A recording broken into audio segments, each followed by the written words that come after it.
خلينا اكلم حضرتك بقى عن مسلسل رمضان اللي فات حرب الجواسيس اللي لقى صدى مع الناس رهيب. انا واحد من الناس اللي كنت بتفرج عليه وبتفرج على القعده تاني. يعني عايز حضرتك تكلمني عن الدور اكتر، واستفدت ايه كظابط مخابرات مصري في حاجه ضد اليهود؟ يعني دي القضيه اللي بتشغل الناس كلها. احنا كنا فرحانين بيكم في المسلسل ان انتوا بتعملوا كده في الموساد اليهودي.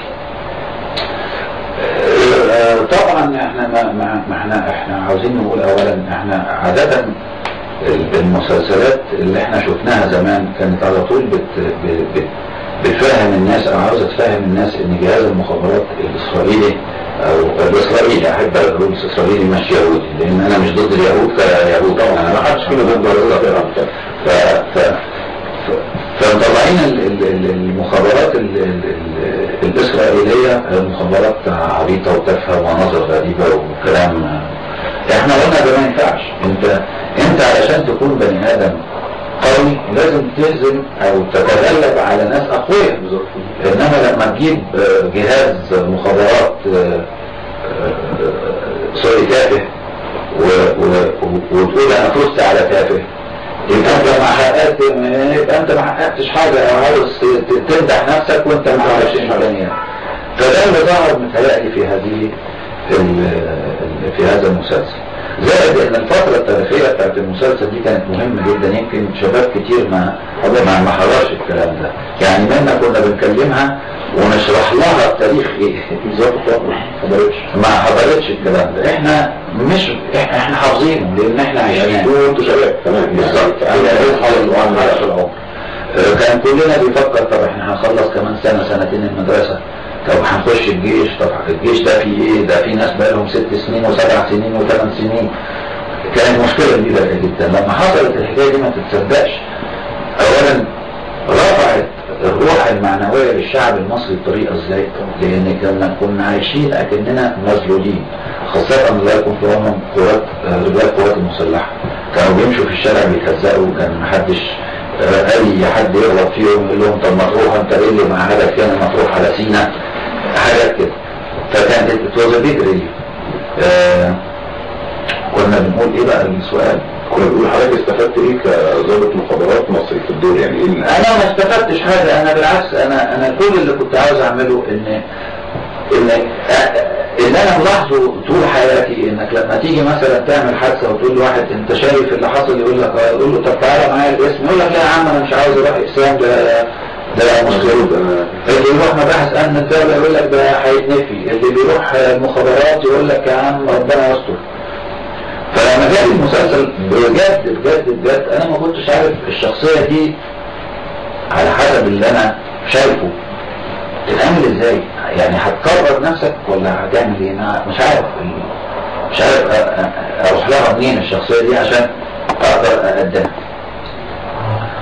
وبعدين وانا براجع كده في القرايه لقيت بشير الديك اول مشهد لمنى شلبي مع سواق تاكسي، بتصحى الصبح بتنزل تاخد التاكسي وتقول له وديني على مبنى المخابرات العامة.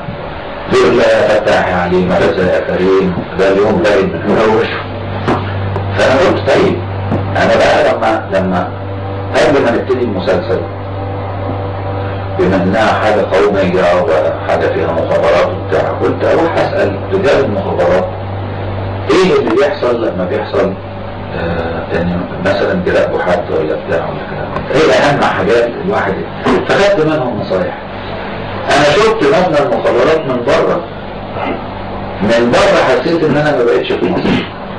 النظافة والنظام والناس تفتح لك اللي لابس بدله ويوصلك اللي مش عارف واحد تاني ياخدك يوصلك لواحد تالت بدون اي كلام ولا فوضى ولا زعيق ولا حاجه. في نظام رهيب. الحاجه اللي احنا مفتقدينها الحاجه اللي احنا مفتقدينها لقيتها هناك.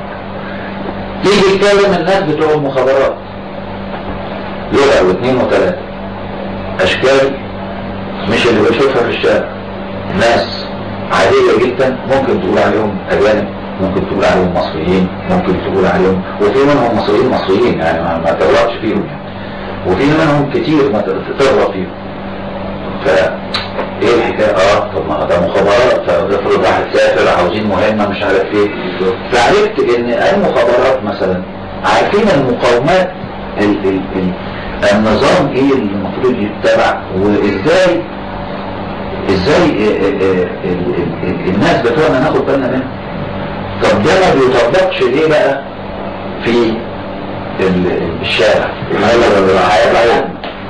اتضح لي ان ده نيري، ده مخابرات.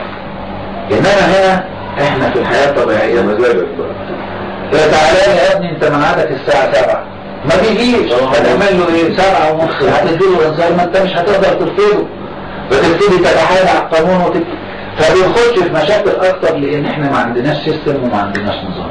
وده اللي احنا بنطالب بيه النهارده في النقابه مثلا، ان يبقى من غير بني ادم موجود النظام ماشي.